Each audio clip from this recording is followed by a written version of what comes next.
ओम शांति। 26 नवंबर 2025। बाबा के महावाक्य।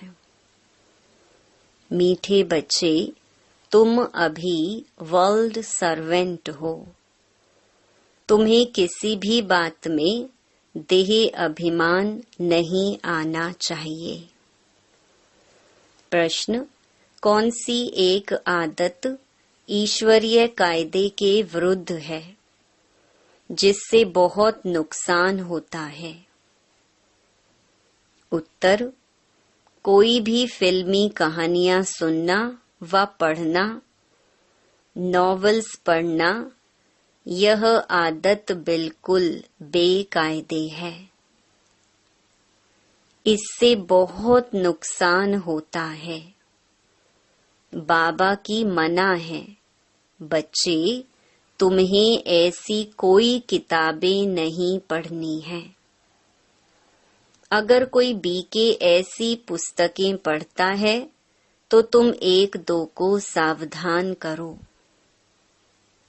गीत: मुखड़ा देख ले प्राणी जरा दर्पण में। ओम शांति। मीठे मीठे रूहानी बच्चों प्रति रूहानी बाप कहते हैं, अपनी जांच करो कि याद की यात्रा से हम तमो प्रधान से सतो प्रधान तरफ कितना आगे बढ़े हैं। क्योंकि जितना जितना याद करेंगे उतना पाप कटते जाएंगे। अब यह अक्षर कहाँ कोई शास्त्र आदि में लिखे हुए हैं? क्योंकि जिसने धर्म स्थापन किया, उसने जो समझाया उसके शास्त्र बने हुए हैं, जो फिर बैठ पढ़ते हैं, पुस्तक की पूजा करते हैं। अब यह भी समझने की बात है, जबकि यह लिखा हुआ है, देह सहित देह के सर्व संबंध छोड़ अपने को आत्मा समझो। बाप याद दिलाते हैं, तुम बच्चे पहले पहले अशरीरी आए थे, वहां तो पवित्र ही रहते हैं। मुक्ति जीवन मुक्ति में पतित आत्मा कोई जा नहीं सकती। वह है निराकारी निर्विकारी दुनिया। इसको कहा जाता है साकारी विकारी दुनिया। फिर सतयुग में यही निर्विकारी दुनिया बनती है। सतयुग में रहने वाले देवताओं की तो महिमा बहुत है। अब बच्चों को समझाया जाता है, अच्छी रीति धारण कर औरों को समझाओ। तुम आत्माएं जहां से आई हो, पवित्र ही आई हो। फिर यहाँ आकर अपवित्र भी जरूर होना है। सतयुग को वाइसलेस वर्ल्ड, कलयुग को विशियस वर्ल्ड कहा जाता है। अब तुम पतित पावन बाप को याद करते हो कि हमको पावन वाइसलेस बनाने आप विशियस दुनिया विशियस शरीर में आओ। बाप खुद बैठ समझाते हैं। ब्रह्मा के चित्र पर ही मूंझते हैं कि दादा को क्यों बिठाया है। समझाना चाहिए, यह तो भागीरथ है, शिव भगवानुवाच है। यह रथ मैंने लिया है क्योंकि मुझे प्रकृति का आधार जरूर चाहिए, नहीं तो मैं तुमको पतित से पावन कैसे बनाऊं। रोज पढ़ाना भी जरूर है। अब बाप तुम बच्चों को कहते हैं, अपने को आत्मा समझ मां मेकम याद करो। सभी आत्माओं को अपने बाप को याद करना है। श्री कृष्ण को सभी आत्माओं का बाप नहीं कहेंगे। उनको तो अपना शरीर है, तो यह बाप बहुत सहज समझाते हैं। जब भी किसी को समझाओ तो बोलो, बाप कहते हैं तुम अशरीरी आए, अब अशरीरी बनकर जाना है। वहां से पवित्र आत्मा ही आती है। भल कल कोई आते तो भी पवित्र हैं, तो उनकी महिमा जरूर होगी। सन्यासी, उदासी, गृहस्थी जिनका नाम होता है, जरूर उनका यह पहला जन्म है ना। उनको आना ही है धर्म स्थापन करने। जैसे बाबा गुरु नानक के लिए समझाते हैं। अब गुरु अक्षर भी कहना पड़ता है, क्योंकि नानक नाम तो बहुतों का है ना। जब किसकी महिमा की जाती है तो उस मतलब से कहा जाता है, ना कहें तो अच्छा नहीं। वास्तव में बच्चों को समझाया है, गुरु कोई भी है नहीं सिवाय एक के, जिसके नाम पर ही गाते हैं सतगुरु अकाल। वह अकाल मूरत है, अर्थात जिसको काल ना खाए, वह है आत्मा। तब यह कहानियां आदि बैठ बनाई हैं। फिल्मी कहानियों की किताब, नॉवेल्स आदि भी बहुत पढ़ते हैं। बाबा बच्चों को खबरदार करते हैं, तुम्हें कभी भी कोई नॉवेल आदि नहीं पढ़ना है। कोई कोई को आदत होती है। यहाँ तो तुम सौभाग्यशाली बनते हो।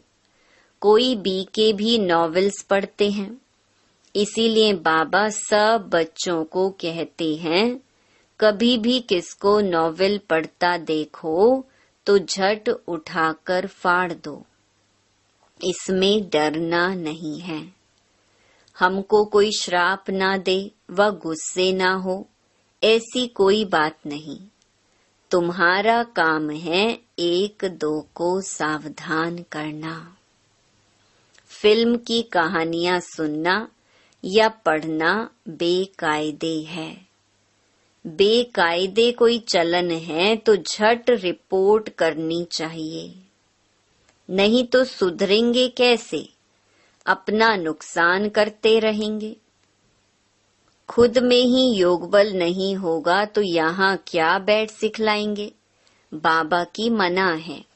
अगर फिर ऐसा काम करेंगे तो अंदर दिल जरूर खाती रहेगी, अपना नुकसान होगा। इसीलिए कोई में भी कोई अवगुण देखते हो तो लिखना चाहिए। कोई बेकायदे चलन तो नहीं चलते, क्योंकि ब्राह्मण इस समय सर्वेंट है ना। बाबा भी कहते हैं, बच्चे नमस्ते, अर्थ सहित समझाते हैं। बच्चियां पढ़ाने वाली जो हैं, उनमें देह अभिमान नहीं आना चाहिए। टीचर भी स्टूडेंट का सर्वेंट होता है ना। गवर्नर आदि भी चिट्ठी लिखते हैं, नीचे सही करेंगे, आई एम ओबीडियंट सर्वेंट। बिल्कुल सम्मुख नाम लिखेंगे। बाकी क्लर्क लिखेगा अपने हाथ से, कभी अपनी बड़ाई नहीं लिखेंगे। आजकल गुरु तो अपने आप को आपे ही श्री श्री लिख देते। यहाँ भी कोई ऐसे हैं, श्री फलाना लिख देते हैं।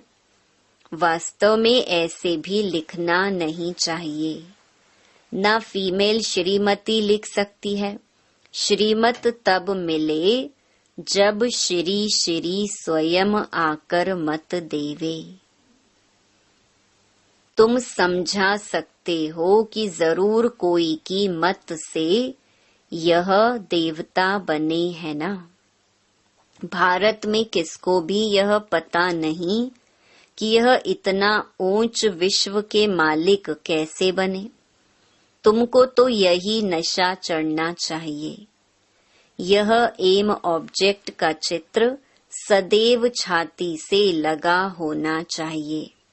किसको भी बताओ, हमको भगवान पढ़ाते हैं, जिससे हम विश्व का महाराजा बनते हैं। बाप आए हैं इस राज्य की स्थापना करने। इस पुरानी दुनिया का विनाश सामने खड़ा है। तुम छोटी छोटी बच्चियां तोतली भाषा में किसको भी समझा सकती हो। बड़े बड़े सम्मेलन आदि होते हैं, उनमें तुमको बुलाते हैं। यह चित्र तुम ले जाओ और बैठकर समझाओ। भारत में फिर से इन्हों का राज्य स्थापन हो रहा है। कहाँ भी भरी सभा में तुम समझा सकते हो। सारा दिन सर्विस का ही नशा रहना चाहिए। भारत में इनका राज्य स्थापन हो रहा है। बाबा हमको राजयोग सिखला रहे हैं। शिव भगवानुवाच, हे बच्चों, तुम अपने को आत्मा समझ मुझे याद करो, तो तुम यह बन जाएंगे 21 पीढ़ी के लिए। दैवी गुण भी धारण करने हैं। अभी तो सबके आसुरी गुण हैं। श्रेष्ठ बनाने वाला तो एक ही श्री श्री शिव बाबा है। वही ऊंचते ऊंच बाप हमको पढ़ाते हैं। शिव भगवानुवाच, मन मना भव। भागीरथ तो मशहूर है। भागीरथ को ही ब्रह्मा कहा जाता है, जिसको महावीर भी कहते हैं। यहाँ दिलवाड़ा मंदिर में बैठे हुए हैं ना, जैनी आदि जो मंदिर बनाने वाले हैं, वह कोई भी जानते थोड़े ही हैं। तुम छोटी छोटी बच्चियां कोई से भी विजिट ले सकती हो। अभी तुम बहुत श्रेष्ठ बन रहे हो। यह भारत की एम ऑब्जेक्ट है ना। कितना नशा चढ़ना चाहिए। यहाँ बाबा अच्छी रीति नशा चढ़ाते हैं। सब कहते हैं हम तो लक्ष्मी नारायण बनेंगे। राम सीता बनने के लिए कोई भी हाथ नहीं उठाते। अभी तो तुम हो अहिंसक क्षत्रिय। तुम अहिंसक क्षत्रियों को कोई भी नहीं जानते। यह तुम अभी समझते हो। गीता में भी अक्षर हैं, मन मना भव। अपने को आत्मा समझो। यह तो समझने की बात है ना, और कोई भी समझ नहीं सकते। बाप बैठ बच्चों को शिक्षा देते हैं। बच्चे आत्म अभिमानी बनो। यह आदत तुम्हारी फिर 21 जन्म के लिए चलती है। तुमको शिक्षा मिलती ही है 21 जन्मों के लिए। बाबा घड़ी घड़ी मोल बात समझाते हैं। अपने को आत्मा समझकर बैठो। परमात्मा बाप हम आत्माओं को बैठ समझाते हैं। तुम घड़ी घड़ी देह अभिमान में आ जाते हो, फिर घर बार आदि याद आ जाता है। यह होता है। भक्ति मार्ग में भी भक्ति करते करते बुद्धि और तरफ चली जाती है। एक टिक सिर्फ 9 भक्ति वाले ही बैठ सकते हैं, जिसको तीव्र भक्ति कहा जाता है। एकदम लवलीन हो जाते हैं। तुम जैसे याद में बैठते हो तो कोई समय एकदम अशरीरी बन जाते हो। जो अच्छे बच्चे होंगे वही ऐसी अवस्था में बैठेंगे। देह का भान निकल जाएगा। अशरीरी हो उस मस्ती में बैठे रहेंगे। यह आदत पड़ जाएगी। सन्यासी हैं तत्व ज्ञानी व ब्रह्म ज्ञानी। वह कहते हैं हम लीन हो जाएंगे। यह पुराना शरीर छोड़ ब्रह्म तत्व में लीन हो जाएंगे। सबका अपना अपना धर्म है ना। कोई भी दूसरे धर्म को नहीं मानते हैं। आदि सनातन देवी देवता धर्म वाले भी तमो प्रधान बन गए हैं। गीता का भगवान कब आया था? गीता का युग कब था? कोई भी नहीं जानते। तुम जानते हो इस संगम युग पर ही बाप आकर राजयोग सिखलाते हैं। तमो प्रधान से सतो प्रधान बनाते हैं। भारत की ही बात है, अनेक धर्म भी थे जरूर। गायन है, एक धर्म की स्थापना, अनेक धर्मों का विनाश। सतयुग में था एक धर्म, अभी कलयुग में है अनेक धर्म। फिर एक धर्म की स्थापना होती है। एक धर्म था, अभी नहीं है। बाकी सब खड़े हैं। बड़ की झाड़ का मिसाल भी बिल्कुल ठीक है। फाउंडेशन है नहीं, बाकी सारा झाड़ खड़ा है। वैसे इसमें भी देवी देवता धर्म है नहीं। आदि सनातन देवी देवता धर्म जो तना था, वह अब प्रलोप हो गया है। फिर से बाप स्थापना करते हैं। बाकी इतने सब धर्म तो पीछे आए हैं। फिर चक्कर को रिपीट जरूर करना है।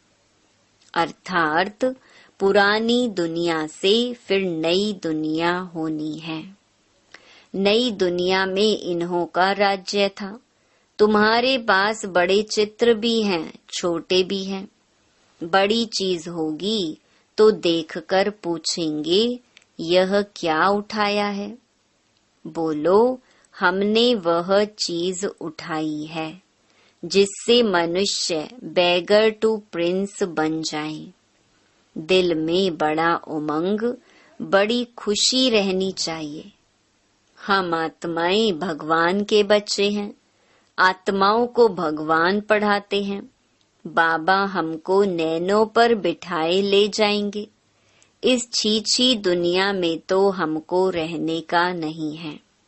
आगे चल त्राही त्राही करेंगे, बात मत पूछो। करोड़ों मनुष्य मरते हैं, यह तो तुम बच्चों की बुद्धि में है। हम इन आँखों से जो देखते हैं, यह कुछ भी रहना नहीं है। यहाँ तो मनुष्य हैं कांटों में सल। सतयुग है फूलों का बगीचा। फिर हमारे नयन ही ठंडे हो जाएंगे। बगीचे में जाने से नैन ठंडे शीतल हो जाते हैं ना। तो तुम अभी पद्मा पदम भाग्यशाली बन रहे हो। ब्राह्मण जो बनते हैं, उनके पांव में पद्म है। तुम बच्चों को समझाना चाहिए, हम यह राज्य स्थापन कर रहे हैं। इसीलिए बाबा ने बैज बनवाए हैं। सफेद साड़ी पहनी हुई हो, बैज लगा हो, इससे स्वतः सेवा होती रहेगी।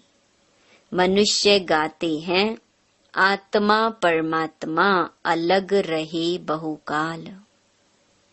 परंतु बहुकाल का अर्थ कोई भी समझते नहीं है। तुमको बाप ने बताया है कि बहुकाल अर्थात 5000 वर्ष के बाद तुम बच्चे बाप से मिलते हो। तुम यह भी जानते हो कि इस सृष्टि में सबसे नामी ग्रामी हैं यह राधे कृष्ण। यह सतयुग के फर्स्ट प्रिंस प्रिंसेस हैं। कभी किसके ख्याल में भी नहीं आएगा कि यह कहाँ से आए। सतयुग के आगे जरूर कलयुग होगा। उन्होंने क्या कर्म किए जो विश्व के मालिक बने। भारतवासी कोई इन्हों को विश्व का मालिक नहीं समझते हैं। इनका जब राज्य था तो भारत में और कोई धर्म था नहीं।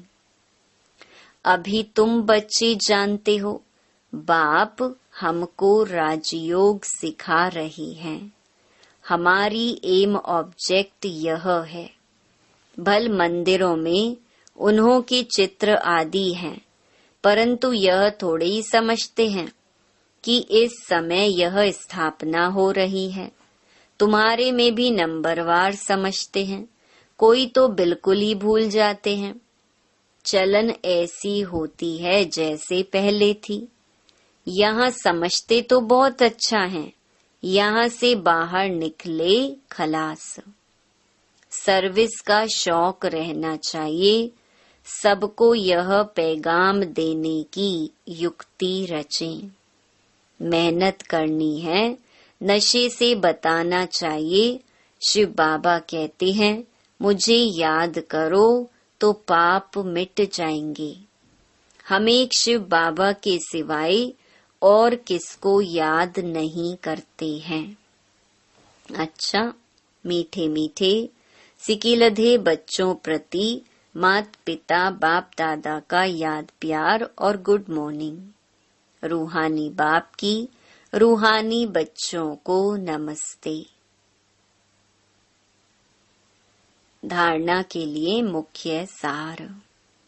पहला, एम ऑब्जेक्ट का चित्र सदा साथ रखना है। नशा रहे कि अभी हम श्रीमत पर विश्व का मालिक बन रहे हैं। हम ऐसे फूलों के बगीचे में जाते हैं जहां हमारे नयन ही शीतल हो जाएंगे। दूसरा, सर्विस का बहुत बहुत शौक रखना है।